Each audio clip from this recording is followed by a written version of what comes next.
with Raul Leon? Amongst other Mexican Mafia members, yeah. Mainly him, because he's from my neighborhood. Can you detail the elaborate escape plot and how it was going to impact local law enforcement in Crescent City?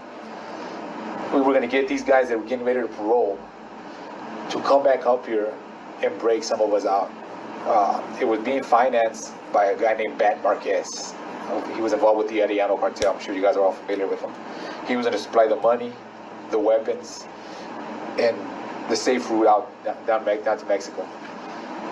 We did several. I myself did 3 dry runs. I ingested some crystal meth while I was in the SHU and complained of chest pains. When I was taken out to see the doctor, my heartbeat was obviously racing from the methamphetamine that I had ingested, and they took me out. My mission was to count how many guards were with me, how many guns I counted, little guns, how many guns they were carrying, the route that we took. And it was scarily simple the way this was done. I counted at the most 3 guards with me and 4 guns. So there was a person on the outside coming up to visit that did his dry runs from his end. Yes. That was going to facilitate the gang members when they actually came up. Yes. Just to scope out how the hospital was, possible getaway routes, all that. You guys were going to be waiting at Sutter Coast where the ambulance showed up. You know it's a CDC transport because you have a CDC car behind them. As soon as the CDC staff gets out, they were supposed to kill all the COs that were escorting them, kill everybody around, put him in a van and drive him out.